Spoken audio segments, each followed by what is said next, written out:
नमस्कार, बहुत स्वागत है आपका। साल का अंतिम सूर्य ग्रहण लगने जा रहा है 2 अक्टूबर को, जिस दिन पितृपक्ष समाप्त होगा और 3 अक्टूबर से शारदीय नवरात्रि की शुरुआत हो जाएगी। हालांकि ये सूर्य ग्रहण एक खगोलीय घटना है, लेकिन कुछ राशियों पर इसका प्रभाव अच्छा है, पर कुछ राशियों के लिए थोड़ा सा गड़बड़ चलेगा। तो 12 राशियों पर सूर्य ग्रहण का प्रभाव क्या होगा? पहले जानते हैं सूर्य ग्रहण का समय।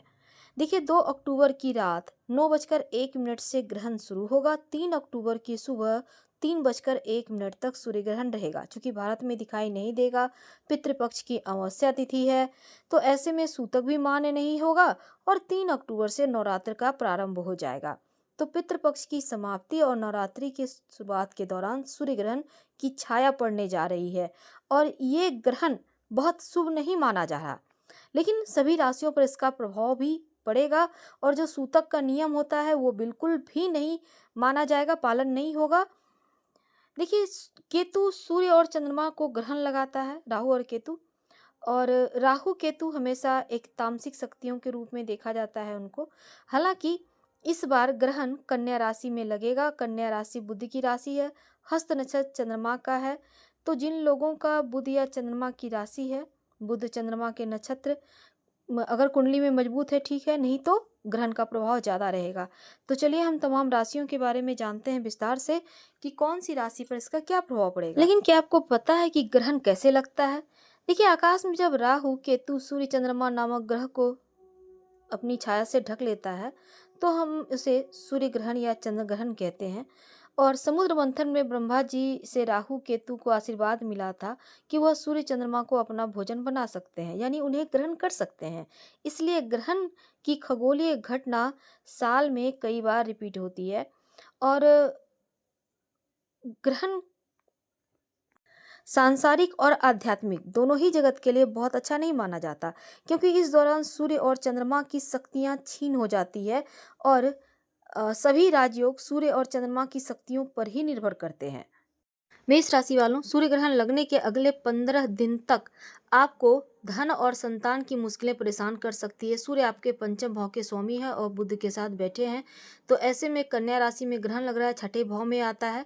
तो छठा भाव का स्वामी पंचम भाव के स्वामी के साथ, तो ऐसे में चौथे घर के स्वामी चंद्रमा भी होंगे। तो ये ग्रहण यह जो है थोड़ा सा सेंसिटिव रहेगा। तो ऐसे में आप भगवान सूर्य को प्रणाम कीजिए, हनुमान चालीसा का पाठ कीजिए, तो थोड़ी राहत मिलेगी। वृषभ राशि, सूर्य आपके 5वें भाव में होंगे, ग्रहण हो रहा है। सूर्य आपके चौथे घर के स्वामी, चतुर्देश का पंचम भाव में अस्त होना अच्छी बात नहीं होती। बच्चों के विद्या और धन की समस्या परेशान कर सकती है, मन में चिंताएं हो सकती है। और यहाँ पर देखिए, चौथे 5वें भाव में अगर कुछ पाप ग्रह इकट्ठा हो जाए तो मन की मुश्किलें बढ़ जाती है। तो सूर्य केतु का ये कॉम्बिनेशन भय पैदा करेगा, घबराहट पैदा करेगा, नकारात्मक ऊर्जाएं परेशान करेगी। इससे बचने के लिए आप उपाय कीजिए। मिथुन राशि, देखिए, सूर्य आपके चौथे भाव में अस्त हो रहे हैं, दूसरे भाव के स्वामी चंद्रमा के साथ अस्त होंगे। दूसरा भाव आपका धन का भाव है, तीसरा भाव आपके लिए यहाँ पर देखिए, सूर्य को स्वयं आत्मा के कारक कहा गया है। ऐसे में उनका अस्त होना आलस्य बढ़ाएगा, कंफ्यूजन बढ़ाएगा, जिसके कारण आप सही डिसीजन नहीं ले पाएंगे, धन की हानि होगी। ऐसे में आपको भगवान सूर्य को प्रणाम करके हनुमान चालीसा पढ़ना है, क्योंकि राहु यहाँ बैठे हैं तो थोड़ी मुश्किलें भी परेशान करेंगी। चौथा भाव मन को भी दिखाता है, तो बुध भी चंद्रमा केतु के साथ यहाँ पर है, तो थोड़ा दिक्कत है। कर्क राशि, आपके लिए ये ग्रहण तीसरे भाव में हो रहा है। और दूसरा देखिए, चंद्र जो आपके राशि के स्वामी हैं और इस ग्रहण में, सूर्य ग्रहण में सूर्य के साथ ही होंगे, तो सूर्य आपके दूसरे धन भाव में होंगे। तो आपकी राशि के स्वामी धन भाव में स्वामी तीसरे यानी कि संघर्ष के घर में जाकर अस्त होंगे। तो बुध भी होंगे, नुकसान का भाव है, केतु भी होंगे तीसरे घर में, तो नकारात्मक योग बनेगा, काम में थोड़ी तकलीफ होगी, कन्फ्यूजन रहेगा। तो इससे बचने के लिए सूर्य भगवान को जल अर्पित कीजिएगा। सिंह राशि, सूर्य आपके राशि के स्वामी है, दूसरे भाव में ग्रहण हो रहा है, धन का भाव है।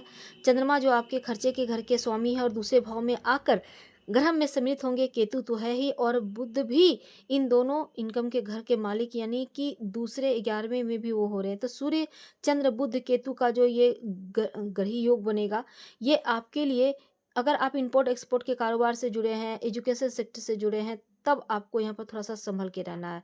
कन्या राशि वालों के लिए ये ग्रहण आपके राशि में ही हो रहा है, सूर्य यहाँ पर आए हुए हैं, आपके 12वें घर के स्वामी हैं और खर्च के घर के स्वामी अगर सामने में आपके लग्न में आकर बैठेंगे तो परेशानियाँ आएँगी और साथ ही यहाँ पर अस्त होना समस्याओं में हालाँकि थोड़ी कमी दिखाएगा, लेकिन सांसारिक समस्याओं में कमी और आध्यात्मिकता का रास्ता भी खोलेगा। इस समय आपके राशि के स्वामी भी यहीं बैठे हैं, साथ-साथ चंद्रमा भी बैठे हैं, हालाँकि अस्त है तो इनकम के घर के मालिक, तो ऐसे में खर्च थोड़ा बढ़ेगा, ध्यान रखिएगा। जो लोग तुला राशि वाले हैं, ग्रहण आपके 12वें भाव में हो रहा है तो खर्चों का भाव है, सांसारिक भाव का भाव नहीं, आध्यात्मिक का भाव है। तो ऐसे में आध्यात्मिक प्रगति के लिए तो अच्छा है ग्रहण का होना, लेकिन सांसारिक रूप से आपकी समस्याओं को थोड़ा-सा बढ़ाएगा और इनकम के घर के मालिक सूर्य हैं, ग्रहण में आना यानी कि खर्च बढ़ाएँगे। राहत की बात ये है कि भाग्य के स्वामी बुध बली हैं, तो सूर्य के साथ बैठे हुए केतु भी यहाँ बैठे हैं, तो ऐसे में अंतरात्मा की आवाज़ से सफलता प्राप्त करेंगे।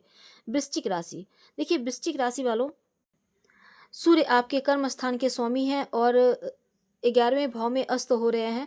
अब देखिए 10म भाव यानी कर्म के स्वामी का अस्त होना, यहाँ पर राहत की बात ये है कि यहाँ पर 11वें भाव में अस्त होने से इच्छाओं की पूर्ति होगी और 11वें भाव में सभी ग्रह लाभ ही देते हैं, चाहे वो नीच के हों, चाहे वो अस्त हो, चाहे वो बलहीन हो। ऐसे में शत्रुओं के साथ बैठेंगे तो भी लाभ देंगे। तो यहाँ पर आप कम कार्य में भी ज़्यादा लाभ कमा सकते हैं। और धनु राशि, सूर्य आपके भाग्य भाव के मालिक हैं, कर्म स्थान में आकर अस्त हो रहे हैं, सूर्य पिता भी हैं, अधिकारी भी हैं और नवम के स्वामी, तो इन्हीं चीज़ों को दिखाएगा कि यहाँ पर देखिए कुंडली में भी कारक हैं, पिता के स्वामी हैं, तो ऐसे में उच्चाधिकारी से कष्ट हो सकता है। आप इन लोगों से किसी वजह से आपको परेशानी हो सकती है, पिता का स्वास्थ्य का ध्यान रखिएगा इस पीरियड में तो उत्तम है और किसी तरह का किसी से विवाद ना करे तो ज़्यादा अच्छा रहेगा आपके लिए, क्योंकि थोड़ी सी मुश्किलें अचानक से दिख रही है लाइफ में, तो जरा संभल कर। मकर राशि, देखिए मकर राशि वालों, आपके लिए सूर्य आपके भाग्य भाव में अस्त हो रहे हैं। सूर्य का अस्त होना आप लोगों के लिए उतना बुरा नहीं है, क्योंकि अष्टमेश से अब देखिए समस्याओं के घर के स्वामी, अगर समस्याओं के घर के स्वामी के में कमजोर हो जाए तो सांसारिक समस्याएं तो कम होंगी ही। और ये ग्रहण गुरु स्थान की यात्रा करें। इस ग्रहण के दौरान आप धर्म पूजा पाठ में थोड़ा सा ध्यान दें अगले 15 दिन के अंदर। तो क्योंकि अचानक से स्थान परिवर्तन भी होगी, थोड़ी भाग दौड़ भी होगी, पर उतना भी बुरा नहीं है क्योंकि यहाँ पर बुध भी साथ बैठे हैं, तो भाग्य के स्वामी आपका भाग्य का साथ मिलेगा। कुंभ राशि, आपके लिए ये सूर्य ग्रहण 8वें भाव में अस्त हो रहे हैं। सूर्य आपके 7वें घर के स्वामी है, विवाह और आपकी जो पब्लिक इमेज है। तो ऐसे में अगर आप मीडिया क्षेत्र से जुड़े हैं, फाइनेंस मार्केटिंग क्षेत्र से जुड़े हैं, तो बहुत सारे रास्ते खुलेंगे। अपनी डीलिंग्स में बहुत ही आपको एकदम से ईमानदारी के साथ आगे बढ़ना होगा, नहीं तो आपकी इमेज खराब हो जाएगी। वैवाहिक जीवन में हल्की फुल्की मुश्किलें हो सकती है। जीवन साथी के स्वास्थ्य का ध्यान रखिएगा। और इस समय संसार का भी 8वां भाव है, तो ऐसे में सूर्य यहाँ आता है तो हमेशा ही तेजी से बदलाव लाता है। तो बुध अष्टमे से थोड़ा सा परिवर्तन के लिए तैयार रहे। मीन राशि, देखिए ये परिवर्तन आपके लिए 7वें घर में हो रहा है। अच्छी बात यह है कि कर्ज से मुक्ति मिलेगा, शत्रु बाधा समाप्त होगी, राहत मिलेगी, काम में अचानक परिवर्तन होगा, धन के मामलों में आपको लाभ होगा, अचानक से चेंज आपकी लाइफ में होगा। हालांकि वैवाहिक जीवन में थोड़ी बहुत उठापटक रहेगी, लेकिन शादीशुदा है तो थोड़ा सा यहाँ पर एक दूसरे को समझने का प्रयास करें, उत्तम है। सावधानी के तौर पर सूर्य ग्रहण समाप्त होने के बाद सूर्य भगवान को प्रणाम करें, हनुमान चालीसा का पाठ करें। धन्यवाद, फिर मिलेंगे।